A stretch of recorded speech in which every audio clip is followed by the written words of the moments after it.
আমার ভাই বলল কেন? প্রশাসন জবাব দে। আমার ভাই কবরে, তোমার ভাইয়ের রক্ত ছাত্র দলের রক্ত, আমার ভাই কবরে, উনি কেন বাইরে?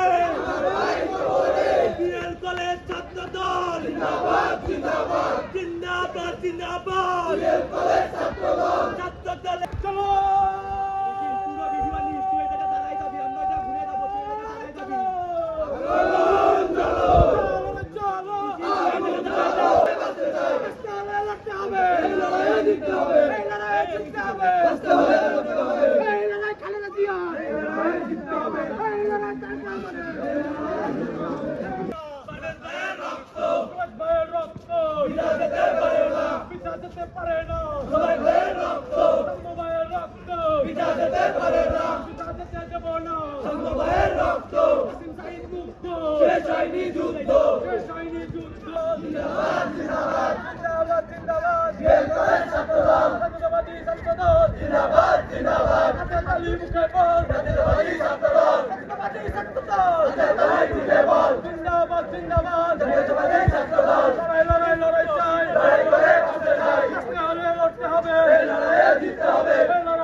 আমাদের গভীর আক্রান্ত মন নিয়ে বলতে হচ্ছে,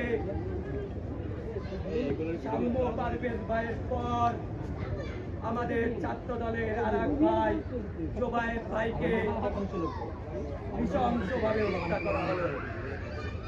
আমরা বিএল কলেজ ছাত্র দলের পক্ষ থেকে জোবায়ের ভাইয়ের উপর এই হামলার তীব্র নিন্দা ও প্রতিবাদ জানাই।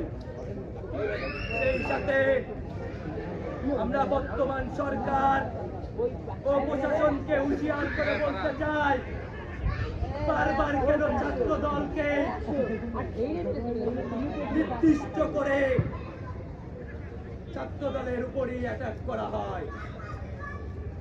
আমরা অন্তর্বর্তীকালীন সরকারের কাছে দাবি জানাচ্ছি, প্রশাসন যেন হাতের চুরি না পড়ে থাকে।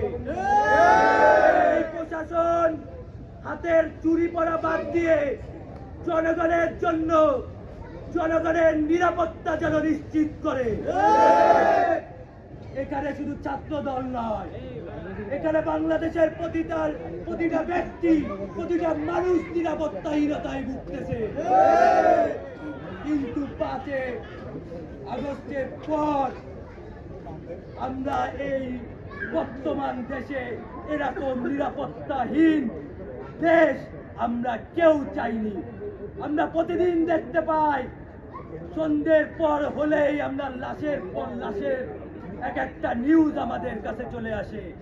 কেন কেন আমরা এই অন্তর্বর্তীকালীন সরকারকে হুঁশিয়ার করে শেষবারের মতো দাবি জানাচ্ছি, আমরা এই জোবায়ের ভাইয়ের হত্যাকারীদের দৃষ্টান্তমূলক শাস্তি জানাই।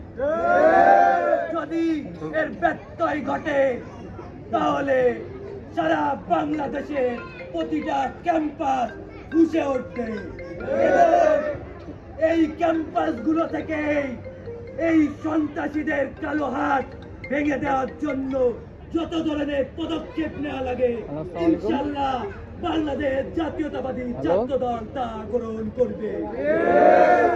এই বলে আমি বক্তব্য শেষ করছি। বাংলাদেশ জিন্দাবাদ, বাংলাদেশ জাতীয়তাবাদী ছাত্র দল জিন্দাবাদ। শহীদ প্রেসিডেন্ট আমাদের দেশের নায়ক তারেক রহমান জিন্দাবাদ, বেগম খালেদা জিয়া জিন্দাবাদ, আমাদের 3 আসনের গণমানুষের নেতা আলহাজ রকিবুল ইসলাম বকুল ভাই জিন্দাবাদ। প্রিয় বন্ধুগণ, বাংলাদেশ জাতীয়তাবাদী ছাত্রদল সরকারি উপজেলা বিশ্ববিদ্যালয় কলেজ শাখার পক্ষ থেকে প্রথমেই এই নির্মম হত্যাকাণ্ডে তীব্র নিন্দা ও প্রতিবাদ জানাই। প্রথমে আমাদের সাম্য, তারপরে পারভেজ, তারপরে জুবায়ের। ছাত্রদলের রক্ত মনে হচ্ছে সস্তা হয়ে গেছে। এই প্রশাসন, দাঁত ভাঙা প্রশাসন, মাজা ভাঙা প্রশাসন, তাদের কাছে সম্ভবত আমার মনে হয় ছাত্রদলের রক্ত অনেক সস্তা। এই রক্ত যদি তারা ভেবে থাকে সস্তা, তাহলে আমরা তীব্র প্রতিবাদ ও নিন্দা জানাই এবং এই প্রশাসনের বিরুদ্ধে এরা যদি এর সুষ্ঠু বিচার তদন্ত না করে আমরা তীব্র আন্দোলন গড়ে তুলব। করবো না, বাংলাদেশের প্রতিটা মানুষ, শুধু ছাত্রদল নয়, প্রত্যেকটা সাধারণ শিক্ষার্থী থেকে শুরু করে, স্কুল থেকে শুরু করে, কলেজ ইউনিভার্সিটি পর্যন্ত প্রত্যেকটা মানুষের কাছে কাঁধ মিলিয়ে হাতে হাত থেকে স্লোগানে স্লোগানে বলতে হবে, তুই কুলাঙ্গার, তুই পারিসনি, তুই পারবি না, তোর বিরুদ্ধে আমরা সোচ্চার হব। প্রিয় বন্ধুগণ, বক্তব্য দীর্ঘায়িত করবো না। আপনারা সকল কিছু অবগত আছেন কিভাবে জুবায়েরকে হত্যা করা হয়েছে এবং কিভাবে খুলনার শান্তির নগরী লাশের নগরীতে পরিণত হয়েছে। এই প্রশাসনকে আমরা দাবি জানিয়ে বিনয়ের সাথে বলতে চাই, আপনারা এর সুষ্ঠু পরিকল্পনা বাস্তবায়ন করুন, বিচার করুন। বিচারহীনতায় ভুগছে আমাদের খুলনা, আমাদের বাংলাদেশ, আমাদের ছাত্র সমাজ। সুতরাং আপনাদের অতি দ্রুত এই সকল হত্যাকাণ্ডের বিচার করতে হবে। ধন্যবাদ সবাইকে। আল্লাহ হাফেজ। বাংলাদেশ জিন্দাবাদ, বাংলাদেশ জাতীয়তাবাদী ছাত্রদল জিন্দাবাদ, সরকারি উপজেলা কলেজ ছাত্রদল জিন্দাবাদ, শহীদ প্রেসিডেন্ট জিয়াউর রহমান অমর হোক, দেশনেত্রী বেগম খালেদা জিয়া জিন্দাবাদ, তারুণের অহংকার দেশ নায়ক জনাব তারেক রহমান জিন্দাবাদ, আলহাজ রকিবুল ইসলাম বকুল ভাই জিন্দাবাদ, জিন্দাবাদ, জিন্দাবাদ।